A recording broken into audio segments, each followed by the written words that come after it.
Hello everyone, आप लोग कैसे से हैं। आई होप आप लोग बढ़िया से होंगे। आज मेरा दूसरा वीडियो है, तो आज मैं एक नए कंटेंट के साथ लेके आया हूँ। वो भी है इजराइल के संबंध में और ईरान के संबंध में।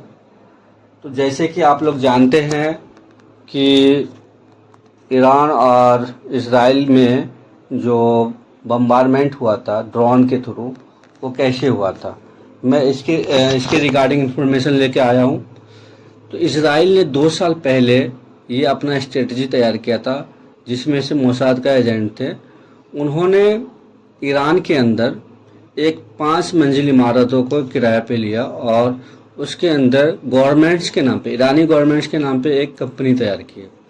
और जब भी कोई आते थे गवर्नमेंट्स के एम्प्लॉय, तो उनको बताते थे कि हम ईरान गवर्नमेंट्स के लिए काम करते थे, डुप्लीकेट पेपर वगैरह तैयार कर रखे हुए थे।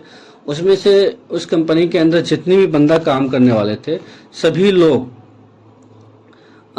लोग ईरान के ही थे, लेकिन उसमें मैन पोस्ट पे जितने भी आदमी थे, सारे लोग इजराइल के थे और मोसाद के एजेंट थे। उन्होंने ये काम करने से पहले जो ईरान के अयतुल्लाह ख़ामेनी है, उनसे पहले जो प्राइम मिनिस्टर थे वहाँ के, उनके बंदों को उन्होंने हायर किए और उनको अपने अंदर लेके और मोसाद के लिए काम करने के लिए बोला। और इसी तरीक़ा से उन्होंने अपना 2 साल मिशन पूरे तरीक़ा से लगाया और 2 साल में उन्होंने ड्रोन बनाया। और इजराइल अपने ड्रोन को ईरान के अंदर भेजता था, वो भी बॉर्डर के थ्रू पार्ट्स बाय पार्ट्स करके ईरान के पार्ट्स को भेजते थे, जिससे क्या कहते, अगर ईरान के बॉर्डर पे पकड़ाता भी है पार्ट्स, तो ये ना पता चले कि ये ड्रोन का पार्ट है, और पकड़ा भी जाता है तो ये पता चले कि ये किसी मशीन का पार्ट्स है। तो इसी तरीक़ा से 2 साल लगे सारे पार्ट्स को आने में इजराइल से ईरान में।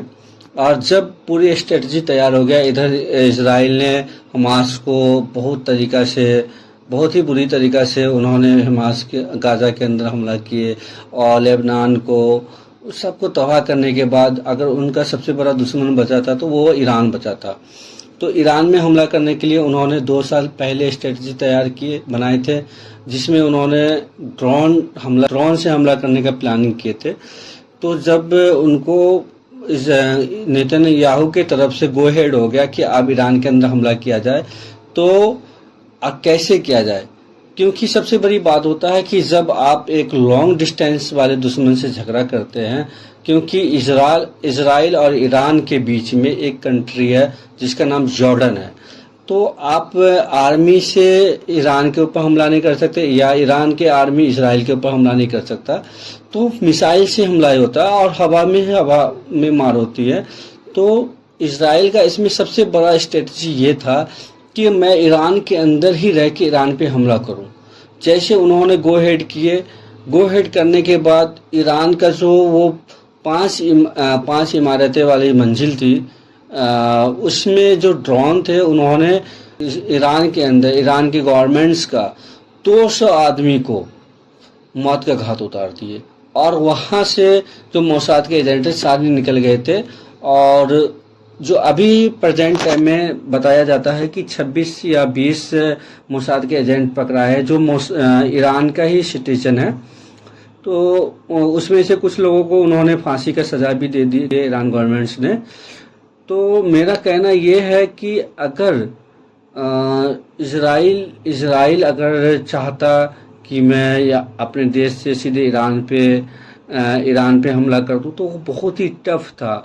तो उन्होंने इस तरीक़ा से अपना एक युद्ध के लिए अपना स्ट्रेटजी को तैयार किए थे, जो ईरान के नाक के अंदर रह के और ईरान के ऊपर हमला कर सके। तो मैं अपने बातों को समाप्त करता हूं, और आप लोग मुझे बताते रहें कि कोई ऐसे नए इन्फॉर्मेशन देते रहे, जिससे मैं आपके लिए एक नया वीडियो बनाते रहूं। और मैं आशा करता हूं कि मैं आप लोगों के सामने एक अच्छे से अच्छी इन्फॉर्मेशन लेके आऊं।